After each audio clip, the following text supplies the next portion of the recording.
years, coaches have said, parents have said, hockey sense can't be taught. And I guess that's the thing I want to start talking about, because I'm just wondering what your thoughts are and where we can go on that. Yeah, I mean, honestly, well, I think I was probably on that train many years ago. But again, as we grow as people and as coaches, especially in our sport, you try to have an open mind. I always try to be curious before I'm judgmental. And I agree now that 100%, there are things you can do to increase it. Now, do some kids perhaps have it naturally easier than others? Sure. But I think you can always improve someone's hockey sense with the drills and the different methods that we have at our disposal today. Is there anything, like, over the years, have you changed your coaching approach from sort of deliberate practice and telling them what to do, and in terms of developing hockey sense, how have you adapted and changed over time? Or maybe you're still changing. Yeah, I mean, I think that's one of the fun things about this sport. I think you can always change and develop and evolve as not only a player but as a coach. I mean, life would be pretty boring if one day you woke up and you just knew everything. That's what I feel. But as far as the approach goes, I think running practices, clinics, things like that put the players in situations where you might give them an outcome, but you want them to decide how they get that outcome, right? Like something as simple as at the younger ages and even some of the older ages, if you're running a 3-on-3, we'll say a little 3-on-3 cross ice, and everyone has to touch the puck, and then they have to get it back to the coach before they can take a shot. Or if they recover the puck on the regroup on transition, everyone has to touch the puck and get it back to the coach. So they know what the ultimate goal is, but they have to figure out how they do that. And then obviously, especially when they're younger, you'll guide them as to, hey, maybe you should be over here so that a passing lane is there so we can make the pass. So yeah, I mean, I think it has evolved and changed for me in that way. And I think that is teaching hockey sense, where to be, how to be there, but giving them the tools. But ultimately, hopefully they're the ones that come up with the answer. I mean, you got to guide them, especially when they're younger. But to answer your question, yes, I mean, I have changed in that way. Tom, how are you this morning? Oh, I'm good. Hi, Tom. Hi, Peter. Doing my practice. Tom, I asked the question, or make a statement. Can hockey sense be taught? Because when you and I were beginning, I believe we were told you've either got it or you don't. Well, I think anything can be taught. Just like everything, some people catch on better than others, right? But I just remember Ron McLean had all of the Oilers around the table, and they're all having a few beer after one season when they won the Stanley Cup. Yeah. And Messier said, "Hey, Gretz, why does it seem that you seem to see the ice better than all of us?" And he said, "Well, I think it's because first year I played hockey, I scored 1 goal. And at breakfast, my dad at the breakfast table, he took the coffee cups, everything, and he said, 'Okay, Wayne, where was everybody when you scored?' And they went over where everybody was and why the goal worked. The next year, he got like about 200 goals. And they did that. They did that every morning. They went over the goals. And then he would watch games with a piece of paper and watch a player and chart on a piece of paper the way that player was moving. So I think he learned to think of the game in the big picture. And that's how we Yeah. think, eh? That's why you can write a paragraph with just the first and last letter and put garble the letters in between, and people can read it because Yeah. our brain puts things together. So I think that taught him to, if he sees this situation, that's going to happen, and so I think it can be taught, Yeah. but it's you know it's a big process to, just like anything, like when you're like Peter running to practice, and you read the cues and you figure this isn't working. What could I do to change this that it makes it better? And when you get experience, you get the ability that you can adapt, when it's happening. Yeah. And that's the same thing, reading the situation and what are the alternatives. So I think it certainly can be improved. I'm glad you brought up Walter and Wayne Gretzky because obviously, in terms of offensive hockey sense, he he's he's just past the mark of anybody. And at a young age, sitting at the kitchen table with your son, having him describe where everybody was on the ice at the time of the play when you scored, thinking of the situation, you made him think. And I'm wondering if that's something worth doing if they really want their kids to be smart players. And there's a lot of dads out there who know the game well enough to ask that question, but Walter must have been pretty intelligent to think to that degree back in the day, because I never thought of where everybody was on the ice.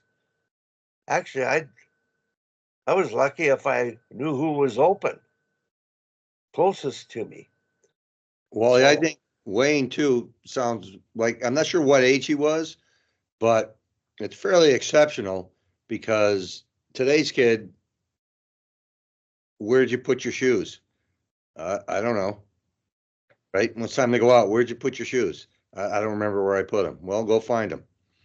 Right? I mean, for him to be that aware of and thinking back to when it all happened, and then as he began to progress and score more goals, he had to keep track of more situations. That's yeah, pretty impressive too. yeah, Well, he started right when he started playing.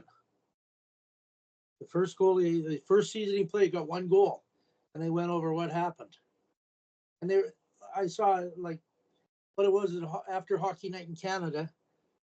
One night, Ron McLean and the Oilers, they'd won the Stanley Cup, and they're having a few beer, and they're sitting around, and Messier asked him the question, "Why do you think you seem to read the play better than everybody?" And he went over that story. How him and Walter went over their goal, Yeah, but And how? and Walter also said, when you go on the ice, you don't just skate around. You focus on something, trying to get better at it. Yeah, but again, I'm still super impressed with the fact that you got a young kid who can be aware of what's going on all the way around them.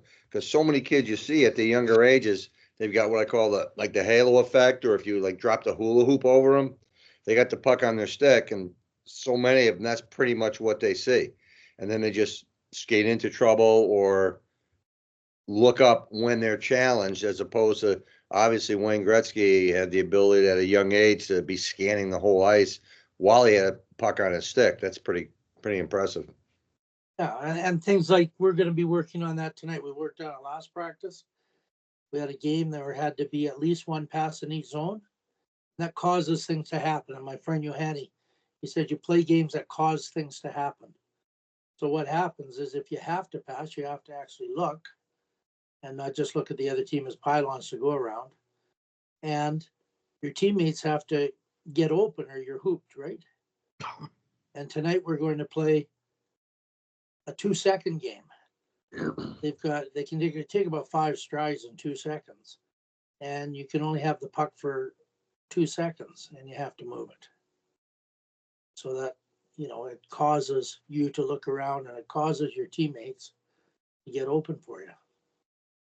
Yeah, no, absolutely. Absolutely. That's kind of like that Gretzky game, where he's behind the net, where 1,001, 1,002, you got to move the puck. Similar. Yeah. Well, my question is, would you recommend that at a very much younger age, like Wayne, somebody sits down and asks that question? Where were you? What do you see? Like now we've got video and they can look at themselves, but is that too much? At what age would you do something like that? And it's really not up to coaches. Well, I guess it is. Coaches can use video to a Yeah, but degree. when do you get a chance to do that? Yeah. So it'd be apparent. Yeah. Like my players get sent every shift they play. Yeah. By Instat. A parent could sit down and maybe the parent doesn't know what the situation is, but they'll learn at the same time. Yeah. What would work here and why did that work? Why didn't that work? Yeah. What other options did you have? Yeah. To get them thinking about.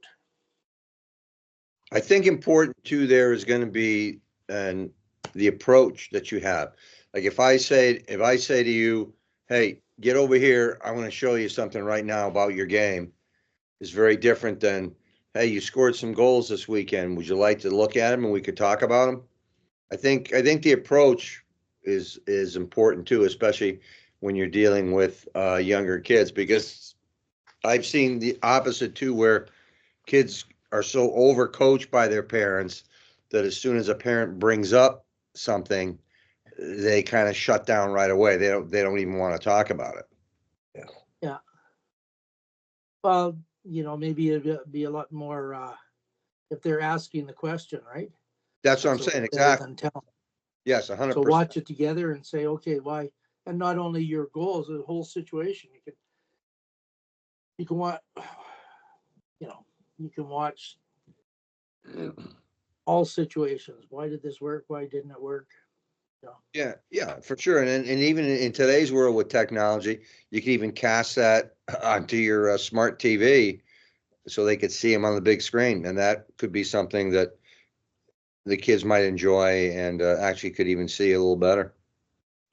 Yeah. Yeah, for a coach to do it, like I met every player on our road trip, it took 3 hours. So to go over with every kid. You can do that with a team. You can ask the team, okay, well, if you did have, but the opportunity, where do you have a screen? Like we practice at different rinks all the time.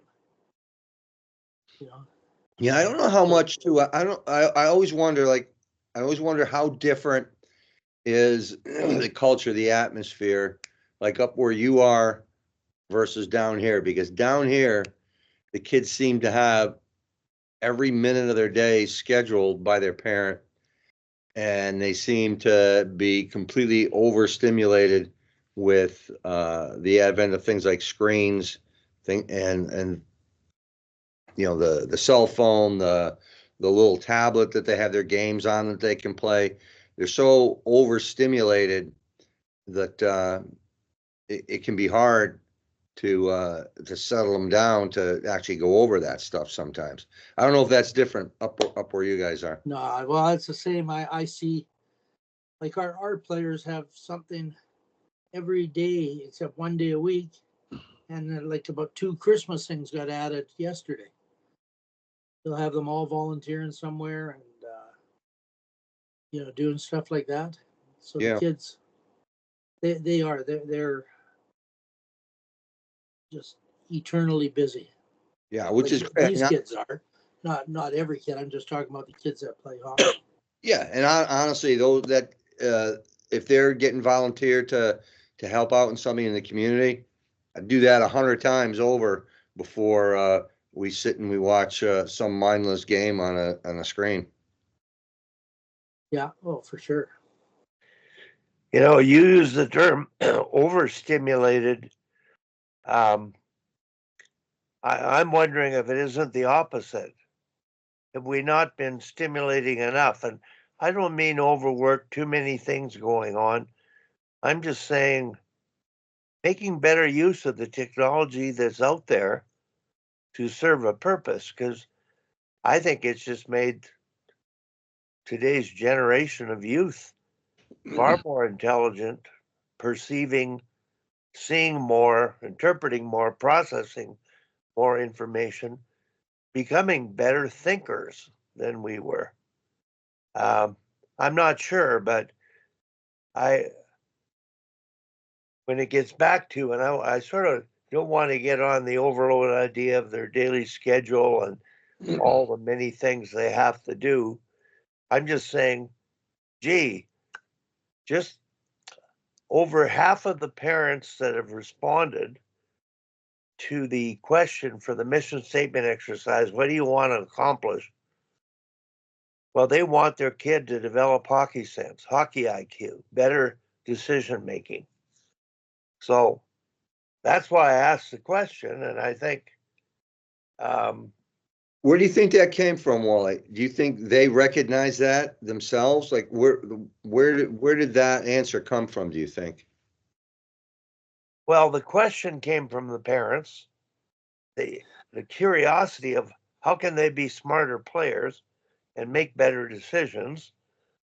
And I think I'm looking for the answer is educate the parents about looking at a shift with their child and see what happens.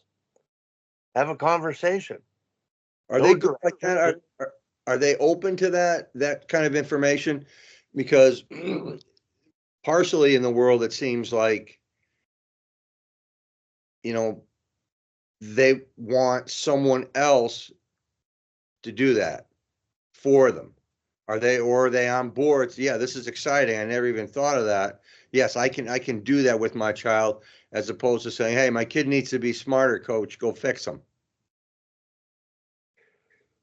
Well, I think that's the issue with hockey.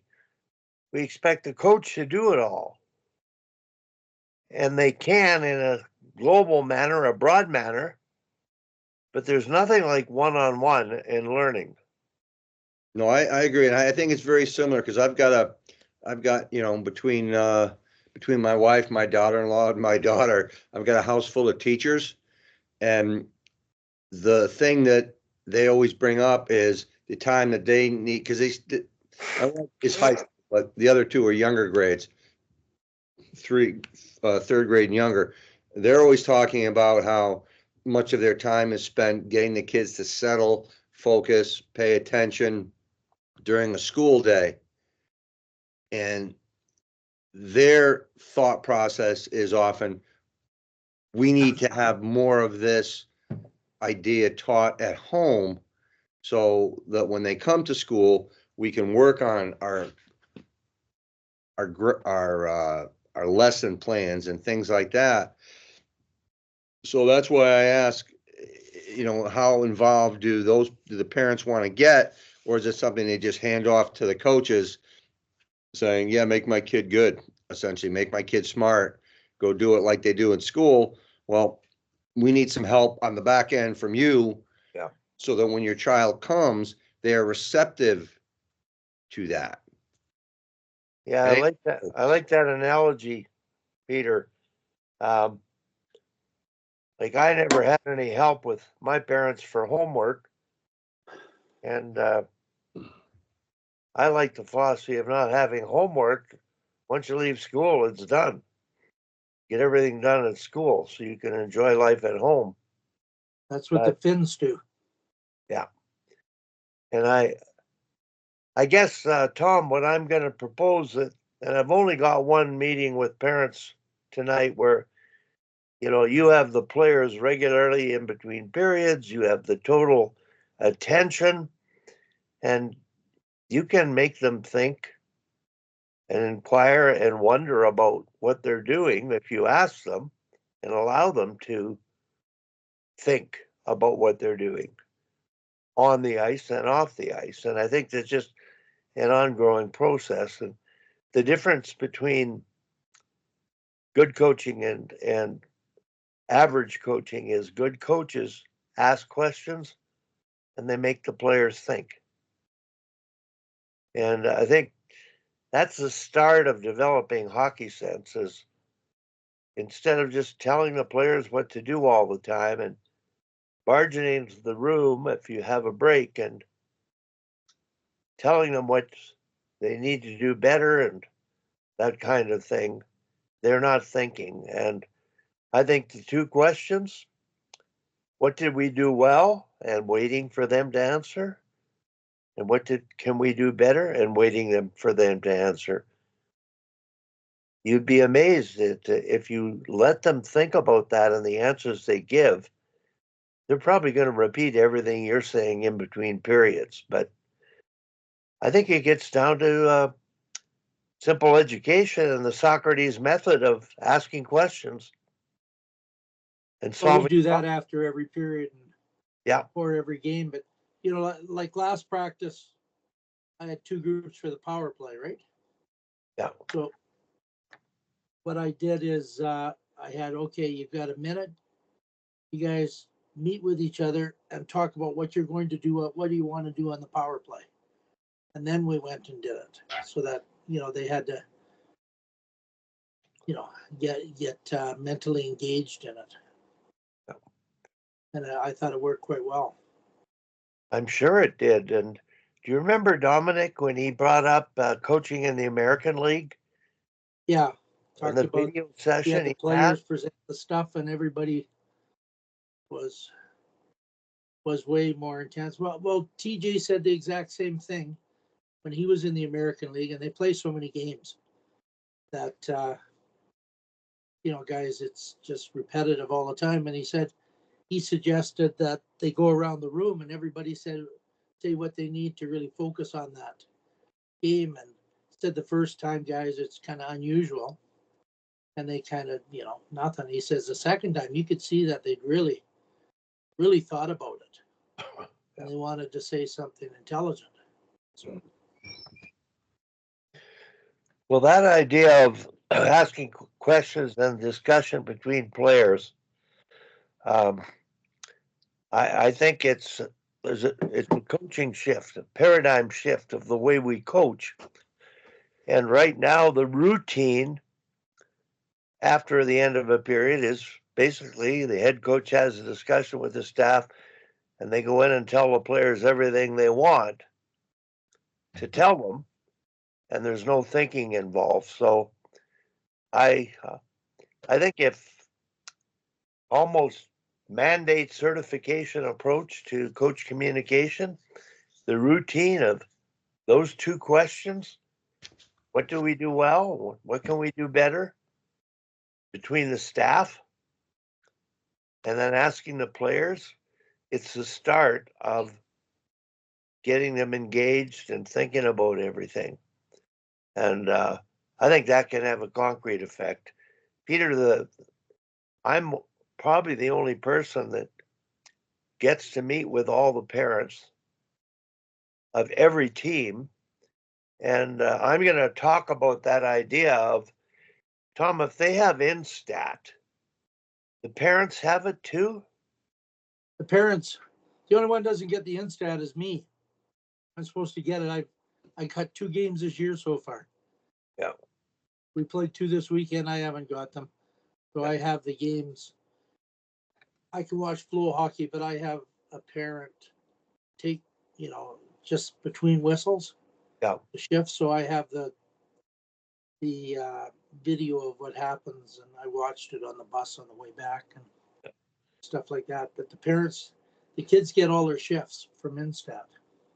Well, Tom, the other thing that this kind of touches on a little bit is a discussion we've had in the past about players and confidence.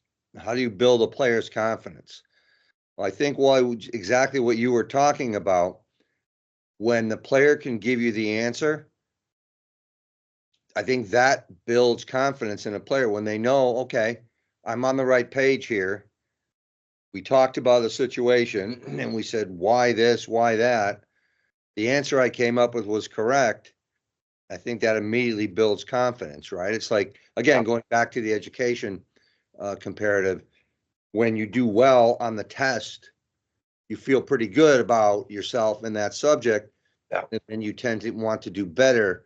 So I think there's a correlation there too. I think 100% to your point, once those kids begin giving you the answer, it probably builds a more confident player as well. Yeah.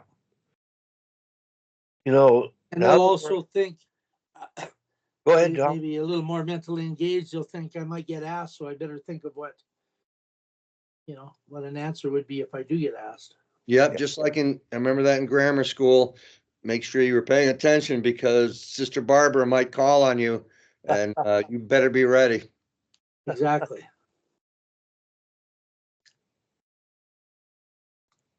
Well, I'm really curious about the players. I mean, they're sitting there, but are they listening when you talk? And I think the confidence side, Peter, and Craig Parrott has been on the bench, and the general comment, and I agree with him having been on benches. If you want to build confidence as a coach, he uses the term the coach narrates the game from the bench.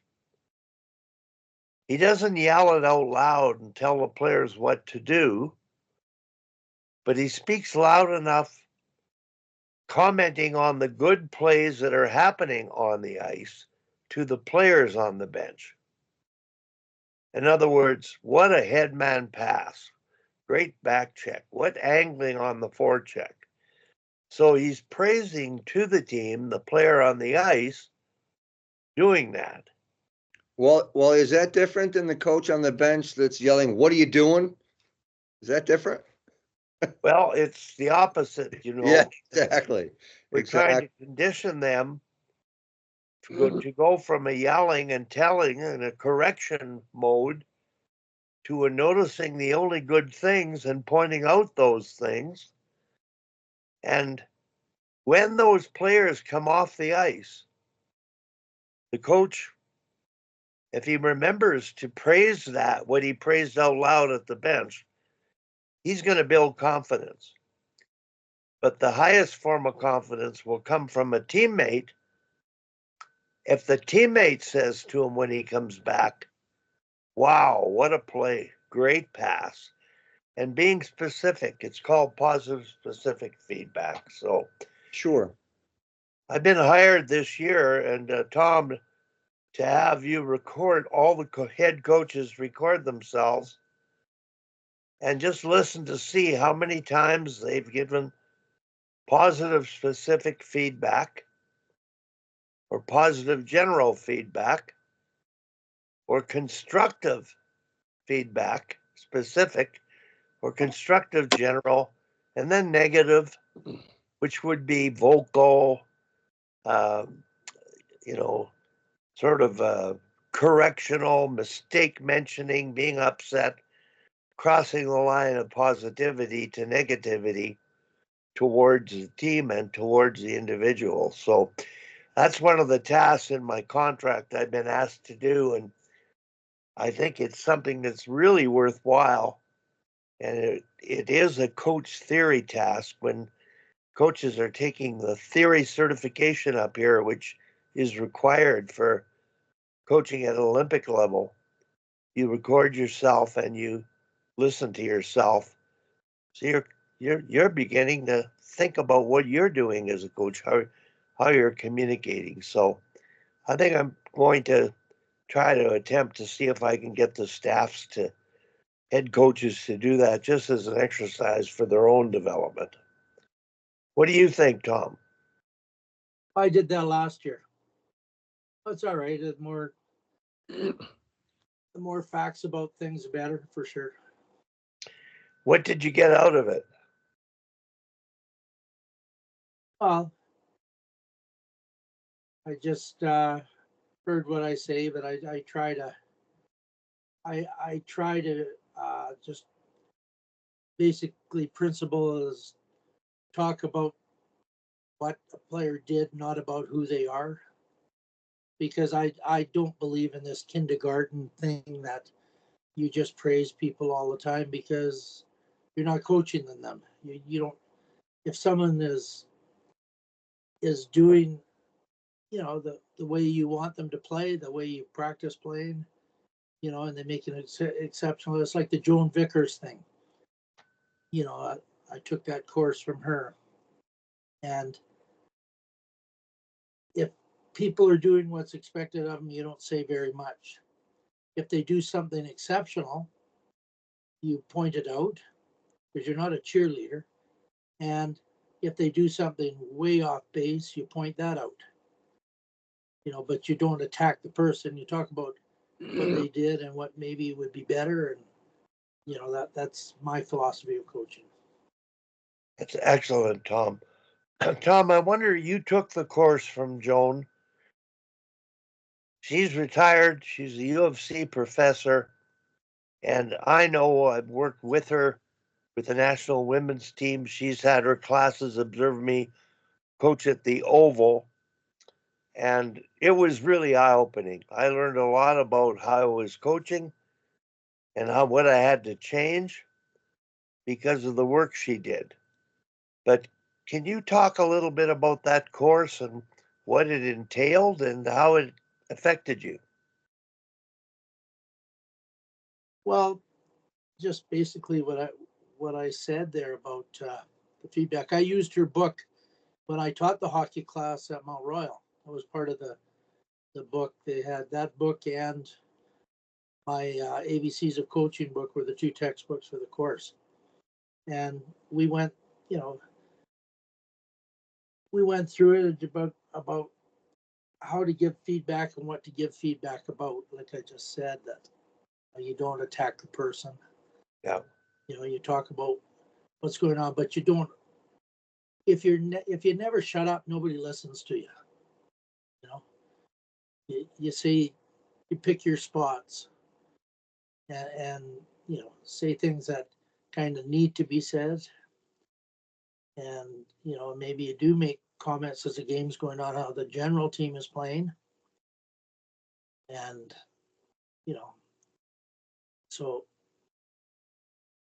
you make you comment on the whole team, the team as a whole, if they're doing really well, or maybe they're not working whatsoever. Maybe they're taking way too many, taking penalties, which are usually by bad technique, right? Yeah. And so you comment on what's happening out there, don't insult the players. That's Well, the thing basically the core of it. I think the thing that impresses me with Craig's observation on the bench is, as his coaches, we narrate the game on the bench. We're vocal. Now, what about your staff, Tom, on your bench? Jim, your son, Emily, the other assistants. Do they narrate the game out loud, or do they just watch the game and, in fact, they're just fans of the game versus coaches of the game? No, they basically do what I just said. They talk about everybody, like everybody's in charge of different parts of the game. So like this weekend, Cassie and Emily were with me. So Cassie was with the D, and she talked to the D about things that were happening, and what might work better, or compliment them when things are going on. But it's not a constant narration like a radio broadcast. Yeah, yeah. Because you can say so much that nobody's listening anymore. Yeah. Well, I don't know if you remember Ray Paras. He wrote the book on leadership, and he came up with the phrase, the art of what we're talking about is the right stuff, the right amount at the right time. And that's the bottom line, is great coaches know when to say nothing and when to say something, and they know how to say it as well. It can be direct, it can be indirect, it can be subtle, but it's an art. So, coaching is an art. It's a science and an art. And I think it's it's getting better, but I think we've gotten away from the yelling generation. Now, Peter, can you comment on this? Have you observed enough minor hockey coaches randomly or are they still yelling out there? Wally, that's another thing that the old time coaches did. I did not have a bunch of coaches that yelled. Okay. So I disagree with that's the old time coaching. Okay. I saw coaches who yelled. Yeah. But I also see coaches who yell now. So I don't think that's really changed. I don't think every coach yelled. I think there's a difference too between yelling at players and to the situation. I think at least in the organization now, I don't see the coaches yelling at players. In the past, in the organization, I did see that. Then I also saw coaches who were yelling that narration that you're talking about, Yeah. which is very, very confusing to a player. Very, very confusing to a player on the ice when you're 9, 10 years old and someone on the bench is yelling, Mary, pass it over to Jimmy. And then all of a sudden Mary's looking around. And of course, by the time Mary hears that and processes that, Jimmy's not in the place that he was, but coach said pass it. So you pass it and the other team gets the puck. So the quiet narration that you're talking about, I love that. And, I think I practiced that back, in my college days, for sure. And perhaps in the prep school days too. But I don't see in our organization here yelling. Have I seen other coaches still doing that? Yes. And I think it's disruptive and counterproductive, and it also gets the parents in the stands going too. So while it occurs much less, I think that's the positive, but it still does go on from time to time. My observation, because I've been to, I think, taken to about 8 or 10 states. My observation was the American coaches tend to yell more. And I think maybe a lot of it's from the football kind of hard work kind of, I mean. Tom, it could be that. The other thing too, I think you have a benefit of, as far as the game itself goes, you have more coaches, I think, at your disposal who have played at higher levels than we have consistently down here too. We have one player in our organization, or excuse me, one coach in our organization who was NCAA Division I player, and he is great. He is great with the kids. Hi, Sammy. Nice, Sammy. He's Hi, great. everyone. Hi, Sammy. And we have guys who have never played. Maybe they played a little bit in high school, maybe some club hockey. So I think you have the benefit of having a deeper pool of experienced individuals. That's just my. That's probably true. And it's pretty nice when I got Cassie on the bench with me too. Yeah, I mean that kind of stuff is pretty good. You know what I noticed this weekend? We never have the 4 refs, like the 2 head refs kind of at our games. But I've noticed that when she's coaching, all of a sudden there's 4 refs out there. And there's 2. And one coach said to me after we were 2 weekends ago and we shook hands and he says, well, that's not very fair. They got you coaching. And he said that's not fair. And I said to him, who ever told you life was fair? Had a little laugh. Anyway, Sammy, I'm glad you joined. I began the conversation. Hockey sense can't be taught or can be taught. And there's a whole another side of it here. Like Tom and I are into the female game, and I think that they just have a natural sense of wanting to know and understand that guys don't necessarily do have. So I'm throwing that question at you. Can it be taught? Well, I'm curious what everybody else's. So has only Peter gone, or has Tom gone too? What were your thoughts? Well, we've covered it, and I think. So was it a yes, or was it a no, or was it gray area? No, I think it's more of a yes. And the methodology we talked about, narrating the game from the bench, so the players on the bench could hear the game that as it was happening and processing it. We talked about Gretzky and his dad after his first game and a goal, sitting down at the kitchen table with pepper shakers and whatnot to where was everybody? Where were they, and what were they doing? He got him thinking at 5 years old about where everybody was on the ice. So the idea of questioning and allowing the kids to think about what they're doing, make their own decisions, but be aware of it. We've had that conversation. So in your experience with your kids and then moving up the ladder, what do you think? Well, everything that I think I've learned about it, I've learned from here with the Sharks. I recently finished Daryl Belfry's book too, and he, talks a lot about that intuition. Early dismissal today. Okay, bye, Peter. Good to see you for a brief moment.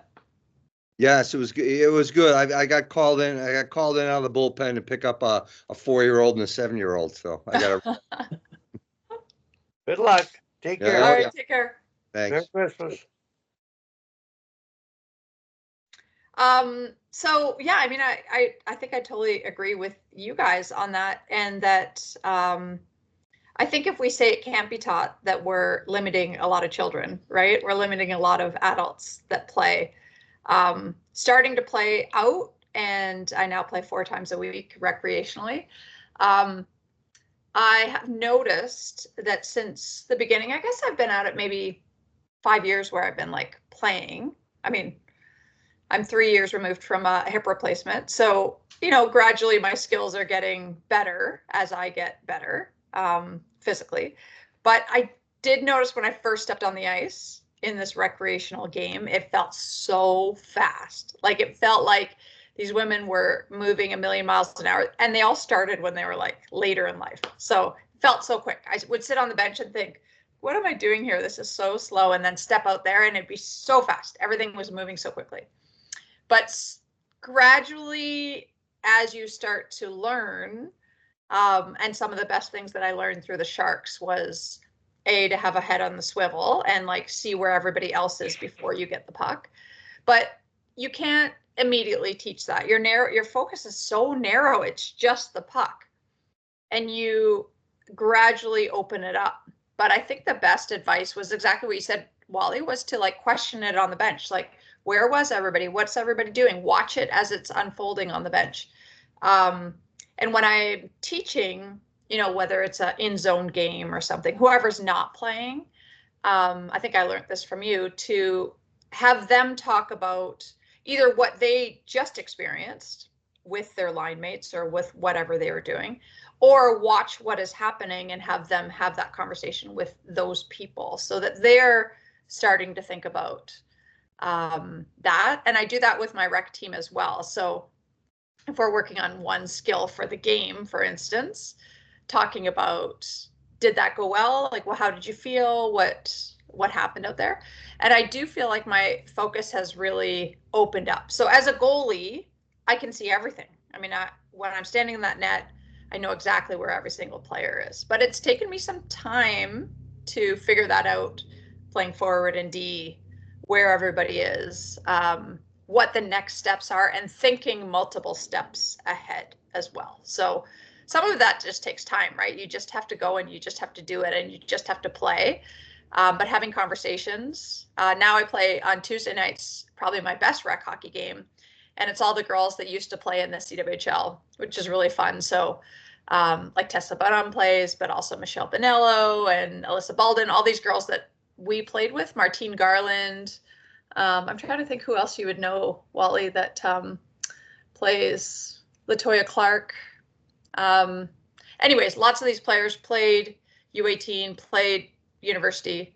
So now I have the ability to watch them and see what their choices are. So that's pretty amazing for me to get to learn it in that way. But yes, I think for sure intuition can be taught. I think some, just automatically start thinking in that way.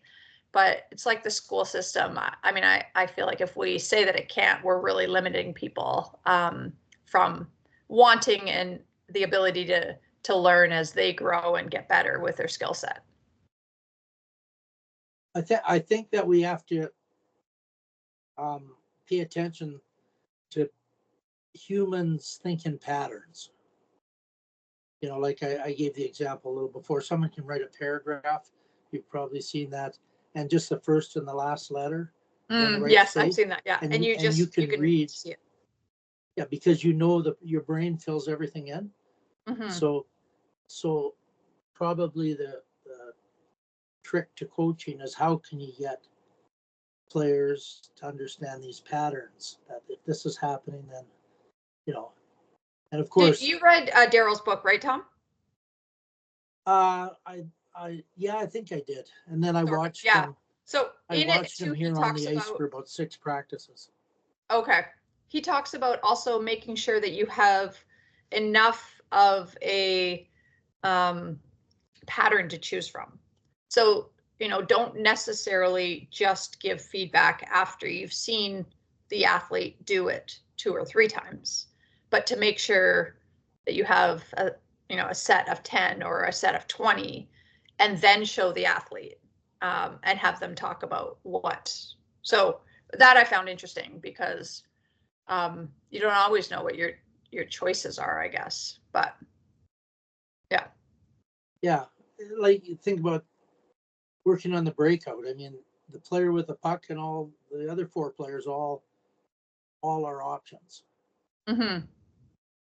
And when you play so many, like if I play with guys that played a lot of hockey, like Bob Murdoch used to play with us all the time, and I play a lot of center. I knew if I got open, he would hit me because that was his first look. Because, when you're in the middle between the dots, you have way more options than somebody right along the boards, where most people just pass to the winger.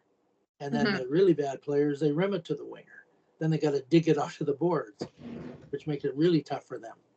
And I think that's the thing is, he said, I look to the middle. I used to sit beside him all the time. So look to the middle first, and then, the other, the safer plays. Mm-hmm. So to get the same thing. That stage. The same thing as a goalie, the goalie looking out, we struggle as goalie instructors with how to teach how to read the stick, because the stick shows you so much information, but it happens so fast. And it's sort of like, I see it as being a player now. And, I feel really confident in the D zone. I feel okay in the neutral zone. And then I feel like I black out in the offensive zone. Like, I don't know what just happened. And I feel like goalies, it just speeds up for goalies that haven't done this as much, so being able to read the stick pattern, where the player's leaning on it, where their top hand is, the type of curve they have, all of those things give you information, and having that intuition to not have to just be in the moment and know exactly where the shot is going before the player knows even. But you really have to allow the goalie to go through it. I can't explain to somebody. I could explain it in diagrams, but that's not going to help them when they then have 100-mile-per-hour shots coming at them. They have to be able to feel it and feel what went right and what went wrong. Just like what you talked about, Tom, like you knew it was coming to the center because that was the pattern that had happened over and over and over. Yeah. And like tonight I'm teaching the jab turn. Okay. So what's the jab? You kind of you said the jab, like javelin. Like what's the javelin? No, not the javelin. That's too dangerous. The jab turn. Yes. Okay. Yeah, and so how you do that they can incorporate it into the game. So my plan is first just kind of a little walk through that they know what they're doing, and then doing the tight turns, but with that fake to the inside first, and then we have this zigzag drill we do a lot, and I change the kind of it's the same drill but different kinds of skating all the time. So one of the things one time they all have to do the jab first, and then we'll play 2 games of 2 pass, one at each end. But when you get the puck, you have to make a skate move with a jab turn in it. Mm. So this is kind of How is your team doing, Tom? we're good. We're tied for second, I think, with another Calgary team. Okay. So we're second in our division, and I think there's 7 teams. I think in the league we might be second too, but we might be third. I'm not sure, but there's 14 teams. Okay. And Cassie's And daughter's on the team, we've right? lost a couple of games that we totally dominated, but we didn't score in. Blame the goalie. No, it wasn't even that. It was just, like 2-1 games or something, and out shooting by 20 shots. So. But Brooke plays on the team too, right? Yeah. Yeah. Oh, that's awesome. Yeah, So Brooke that's plays, how you have Cassie. Well, Cassie, usually she works for ESPN on Monday nights or Tuesday nights. She did a game on Tuesday. So we practice Tuesday, Thursday. So she can't make Tuesday. My son is there. But then we always practice, like today we practice at 4. He's still working, so he can't come on Thursday, but Cassie can come Thursday. So yeah, I mean, Cassie, I guess, must have her weekends now open, right? So she can come to games and stuff. Oh, that's nice. Because before she was working everywhere. She was always gone. So it's really nice for her. So we went to Grand Prairie last weekend, and she was there with my Emily, the other coach. The 3 of us were there. Oh, nice. They flew. I went in the bus. But they came back in the bus with them. Oh, that's good. Well, Emily was student teaching, so she couldn't take Friday off from student teaching. That's a good excuse to have to fly. And what about you, Wally? Are you helping out with any teams?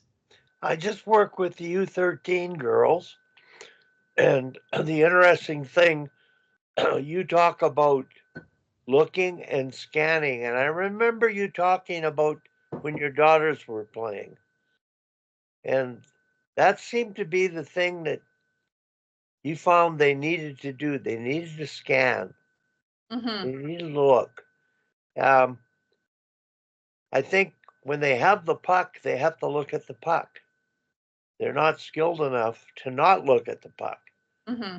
So there's a point where getting them to get their eyes up and handle the puck and peek at the puck, but for the most part, there's a progression of learning they got to go through. But I find at the U13 level, I don't know what percentage. I would say maybe 90% of the players look at the puck. They don't see the ice. I think you're so right, Wally, though, that there's the progression, right? So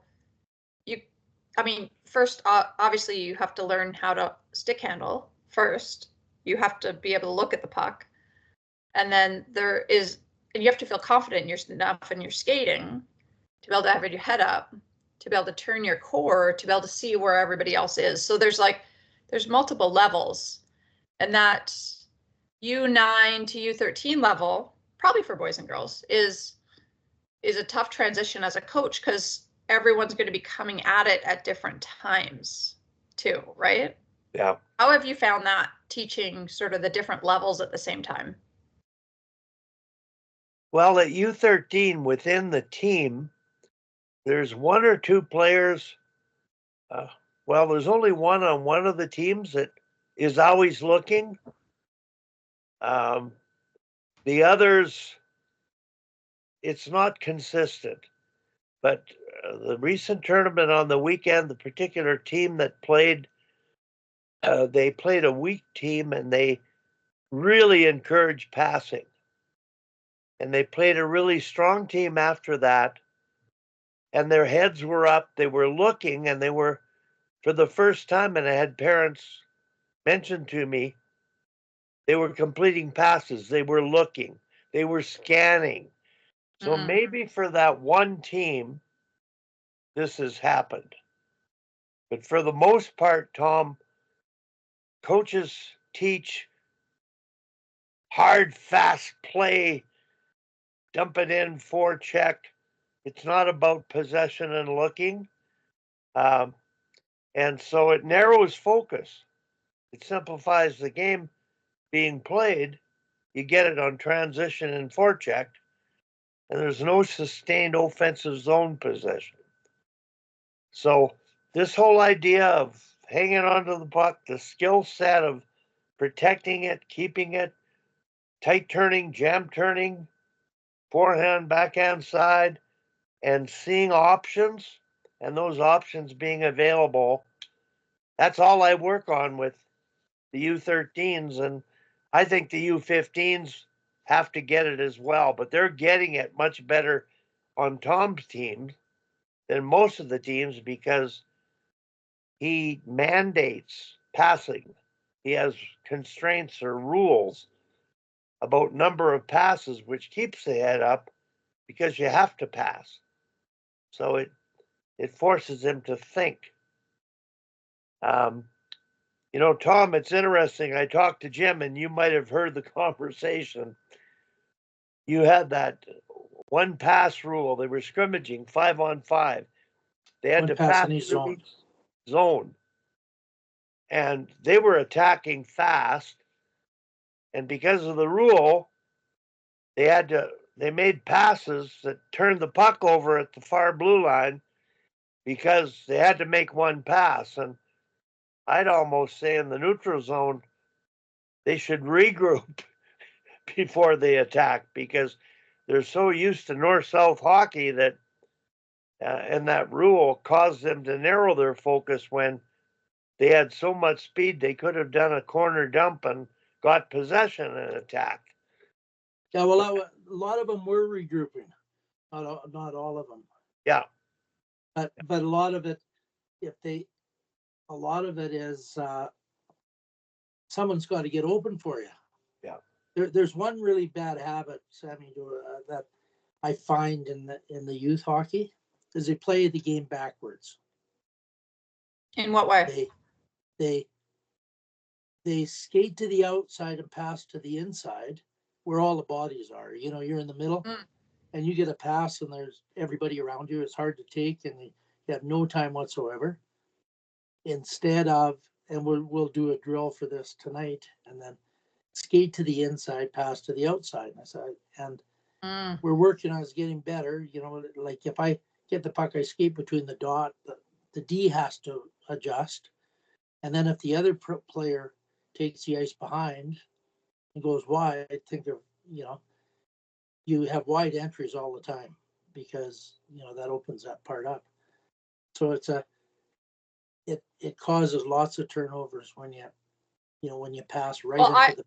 I mean, I hadn't even thought about that until you said that, Tom. Like, I find when I'm playing with these elite players, obviously I'm not at their level, but, you know, trying my hardest, is that they do that so well. But then when I get the puck, my first thought is not to get to the middle. So they're often already in the right spot along the boards as if we're swing timing. And so then I'm often passing up behind them, right? I'm giving them a suicide pass because I haven't got to the middle. But it's their first thought. As soon as somebody new gets the puck, they're getting to the opposite side. Whereas when I get the puck, I'm not thinking where I need to go to be able to get it out to the boards. So that's really interesting because I do find that I am giving them way more suicide passes than anybody else is on the ice. But they're clearly in the right spot. And that's natural. You're probably thinking, I got to get them the puck. And but what I was trying to tell the girls the other day is, I said, you get the puck, you want to draw people to you and then dish. Right. Yeah. You know, like I said, if someone's wide open, of course you give them a puck. I mean, if they got, it doesn't matter where they are. If they're in the middle, but there's nobody in front of them, you have to give them a puck. But just as a And Tom, basic you know, principle. when Wally was talking about potential dump or regroup, I feel like those probably are good options, but you're almost taking the long road, right? Like you're making them good passers. And so there might be a little bit of a detriment now in that they are maybe looking for the open player. However, you know, with experience of learning how to pass and learning how to be open for the other player, that other set mindset is going to come into play eventually. But other coaches are not allowing the players to pass that much. You know, just having, you've talked so many times about stick touches and having touches in a game. I mean, that just probably doubles it for each player, mandating that. Oh yeah, well, what happens is you get players, and I've got a few players that they don't look, and they're very skilled, and they've had success 1-on-5, and our league is a 1-on-5 league except for a couple of teams. They've had success on 1-on-5, but as you go up, you don't have success on that. Everybody can play a 1-on-1, and they angle you and stuff like that. So to try to get, you know, I also use a rule that Herb Brooks had when Tim played in Durham in New York. No dump-ins allowed. Mm. So when we're playing a game, you know, that they're not allowed to dump it in, so they will regroup. And you have to puck possess. I mean, watching And Carla's teams, that's, you know, that's very much, well, in Thomas with Czech, like just a puck possession team. To think I never want to give it up. Yeah, and when you change on the go, instead of dumping and giving it to the other team, regroup and do your change then. Yeah, set your next shift up for success. Yeah, so that's, it's not something they naturally do. So it's a long process. Mm-hmm. But you know, over the years, I've had some teams that, well, Carla said when we won the provincials about 5-6 years ago with this one team, and she came, it was a midget team, so she was recruiting. And after the game, she said, Tom, your team passes better than the national team. And I'm sure it was an exaggeration, but you know, they just, because we'd worked on it, and I think I'd had a lot of them for 2 years, because they get that 3 years in that level. Mm-hmm. And they move the puck so well, but it's a process, because well, and you're going to set those players up to be more of a team player as they move through the age groups. You know, you might not necessarily have team success right away because it's not everybody's first thought, but I think you're doing it the right way in that you're coaching them to be better hockey players. Well, when I was done at University of Calgary, I coached my son's team for 4 years through Bantam and Midget. And we did that all the time. And I had those same kids. And we won 3 provincials in 4 years because they just moved the puck. We really, at the end, we couldn't even get a good game. You know, because they just moved Sammy, so well. Tom, when you coached the U13 team 3 years ago, and I've told the story before, Sammy, and when you're talking about offensive awareness, hockey sense, and using each other and making plays, Tom had a pretty vocal mother who we got doing statistics on passing, and every period take a picture and send it in to Tom, and they began to count passes, and it became a part of the team mojo, completed passes. And his ratio would be 50 to 10 playing in the league against boys teams. They would complete 10 passes, he would complete 50. And one game, he completed 7 passes in a row. And I find just about everybody can do 1 pass, but 2 or 3 in a row and 7 in a row at U13, well, that sort of tells you they're using each other, their puck's doing the work. It's pretty hard to defend that. And our last game, we had one of the best power play goals. We scored on the 5th pass. We went to that bumper, and she fired it in. This little girl, she's like 5 feet tall, about 90 pounds. And I can't believe how hard she can shoot. I can't believe that the puck would go that fast out of this little wee kid. But holy man, did she shoot. Do you sometimes struggle with players not wanting to shoot, wanting to get that next pass? Yeah, there are some players that look to pass and not to shoot. But this particular team, not the case very much. Sammy, Over on the the years, weekend, you know. last weekend, I was watching a showcase with this one team that was learning to pass, and they played a weak team and mandated passing. And the next game, the passing was there. It was unbelievable. But they did give up shot opportunities that they could have taken. And that's sort of the fine line of, again, Jonathan Huberdeau is the guy in the NHL who passed when he should have shot and this kind of thing. He hasn't discovered that consistent doing the right thing at the right time in terms of the situation. But you're totally right. The idea of shooting to score or making a play, that's sort of an element of the game that the great players do the best. And there's only one that I know that does it the best all the time, and that's Crosby.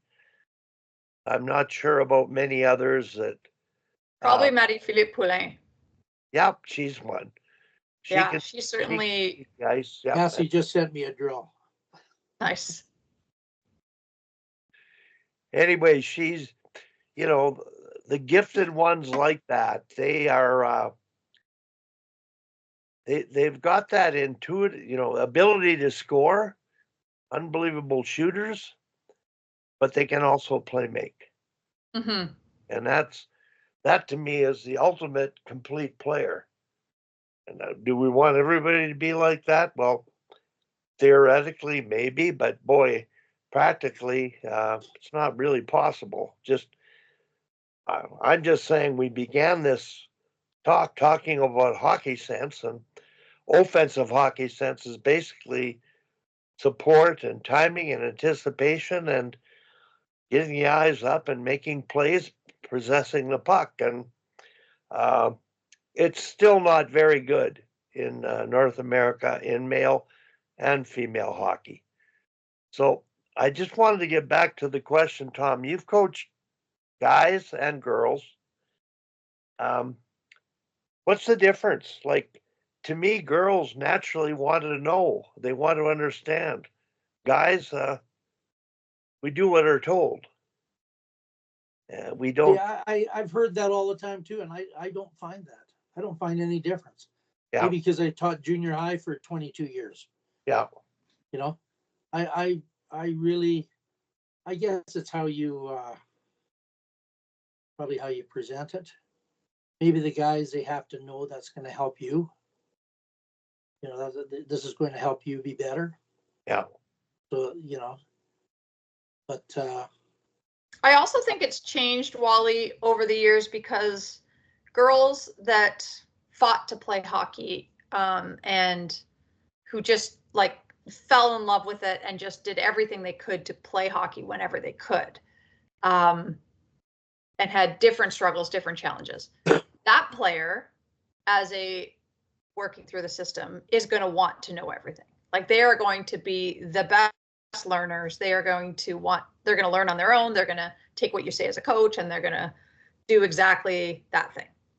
But now with the numbers of girls playing, we now have all sorts. I don't think it's any different than boys hockey in that some, their parents got them into it. Some, this is just an activity they do once a week. Some are super eager and love it. So I think you're now experiencing all types of girls that now play the game. And so I don't think there's a different way to coach, because you're going to have the little girl with super ego who just wants to shoot the puck, who can't sit still with ADHD in the corner. And you're going to have the little girl that is super timid that doesn't want the puck on her stick and doesn't want to be out there. You're going to have all of those kids on a team.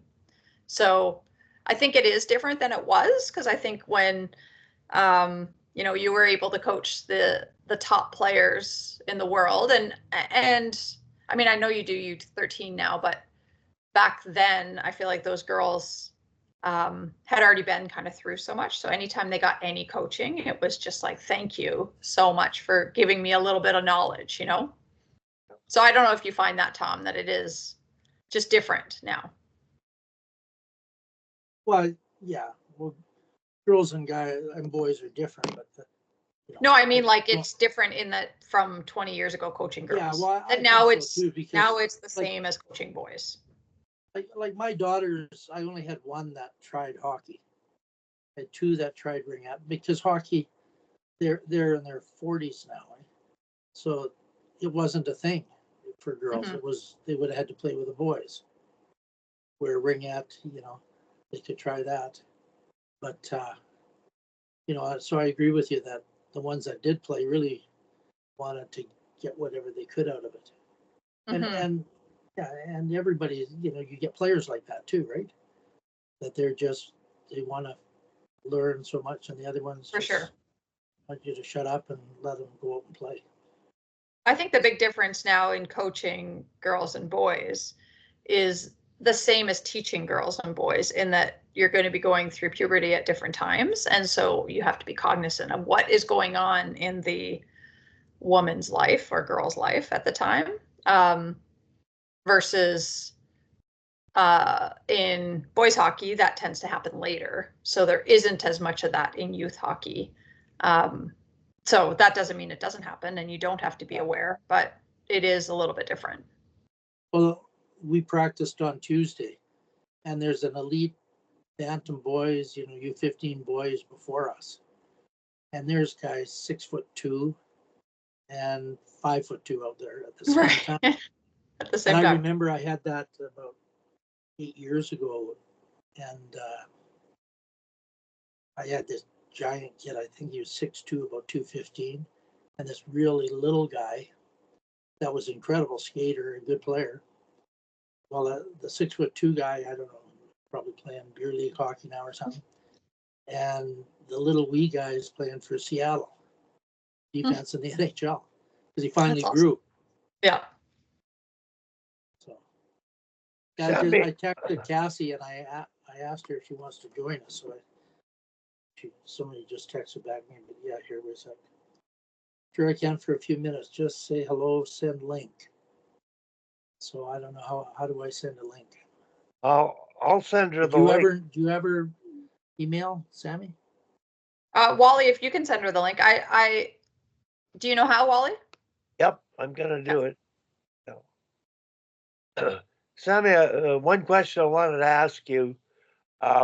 Kim McCullough's been breaking down video of PWHL games, and I find I was going to try to get her on this week to do some of that talk about shifts, because I think one of the best ways is to listen to her describe the shifts. Yeah, I think it's so great. I was going to actually reach out to her to ask her how she video captures it. Yeah. Because it's sometimes hard to find where it is too, how to do that. So how do you guys video capture off your computer or off? I use QuickTime. Okay. I can. And then can you stop and go back and everything? Yep, you can do everything. Okay. And then I have to upgrade my computer, so I've got a new one coming in because the QuickTime, mine's too old to use now, and I think it's going to be this is going to be good. The question I'm asking here, Hockey IQ and the PWHL, how do you see the game in the PWHL relative to Hockey Sense? And do you mean relative to international play? Relative to? I think the PWHL. No, I mean, what am I basing it off of? Basing it off of the league last year, or basing it off of them playing at Team Canada versus Team USA? Well, I'm just saying the PWHL videos that Kim uses, Ottawa was playing Montreal, and she found highlights of players being aware of players getting open in areas and completing plays. Well, talk about either one. International is the hockey is like I thought the PWHL hockey sense was just as good, if not better, than international. But Yeah, I would say that it's there just is a drop off. So I would say yes. I mean, the PWHL like hockey IQ is at the international level because you have the international players playing at the top level, right? So that's pretty easy to judge. The fact that they now play together all the time means that they just will have much better chemistry and awareness. But I do find that there is a significant, I shouldn't say significant, these are all elite players, but there is a drop off. So it's noticeable if a third or fourth line is out there to me on some of the teams, not all of the teams.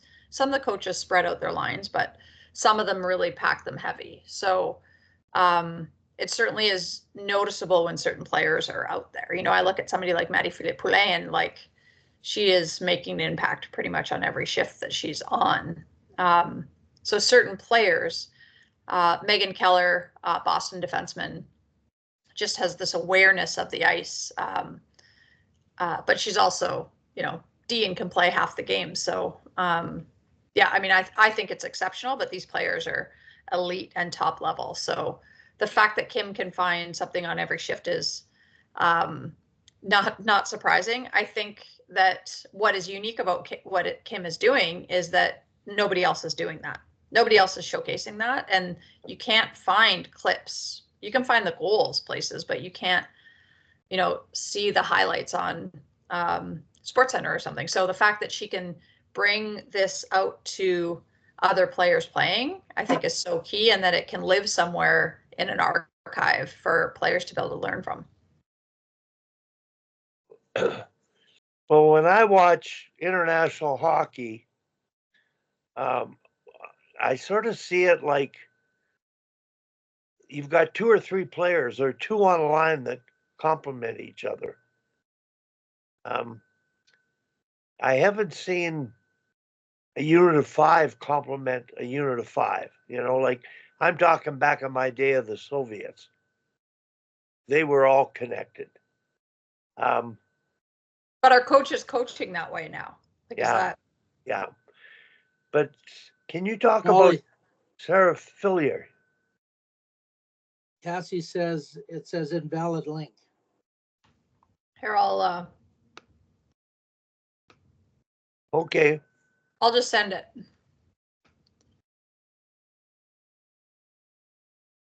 I just said that you'll try it. Okay. Sammy, can you, Sarah Fillier, to me, is one of the few players that just seem to go to the right place at the right time. Mm-hmm. Yeah, the puck is just always on their stick. And although she also has the skills. I mean, she has the speed and the first step to be able to get into those positions. So I was at a Hockey Helps the Homeless out in a tournament out in Vancouver, and one of the questions that I got on the panel was talk about a player you hated playing against. And I talked about Cami Granato. She's from Vancouver, so that was one. But that she didn't necessarily have all the skill set. You know, she wasn't the fastest on the ice. She didn't have the best shot. But she just had this uncanny intuition to be in the right spot at the right time at all times. And just the puck seemed to always ricochet, rebound to her, find her. She just always seemed to be open. So those are the players that I think that are exceptional to me because they're playing above their skill level. And that's not to say that Marie-Philippe Poulin, Sarah Fillier, those top players, Alex Carpenter, I mean, these players are exceptional to watch, but they are very good at, I mean, they would be in the top percentile of almost every skill. I coached a guy at University of Calgary the same way. He was the top scorer in major junior his last year, 81 goals, 81 assists. But the knock on him was he wasn't a great skater. He never even got to NHL camp. And that's the year Alexander Daig was chosen first, and he outscored him by a zillion points. But he was a 1 second player. He got 81 assists too. He knew where everybody was, and the puck could be on their stick. And he could do that one timer no matter how awful a pass was. Half the time. That was kind of the knock against Daryl Watts too, was that, you know, she couldn't skate at this level. She couldn't, but watch her play. And I mean, she just seems to go where the puck is. Well, nowadays, because that was in the 90s, right? Now, like Zari, the knock on him was he wasn't a good enough skater. And he's been working with a skating coach for 2 years. And now he's probably the Flames' best player. Yeah, same with Daryl. And they never did that with Jason. And they should have, because I mean, I love watching him in practice. It was unbelievable. I think he scored on 80% of his shots. Yeah. Like it was just, I've never seen anybody could score like that. We had a player like that back in the day, Summer West, who was like that and never cracked the national team lineup because they always said it was her skating. But I mean, she could just slow the play down. I mean, she led our team, and we had 7 national team players on the team. But she was the best player. I mean, she could score at will, be in right position at will, and be so open on the ice at all times. I mean, she knew where to go. Yeah. So those players are the players you need to figure out, like, what are they doing differently to figure all this out? Well, I remember playing with Murray Heatley, and he was player of the year a few times in Germany, Danny's dad.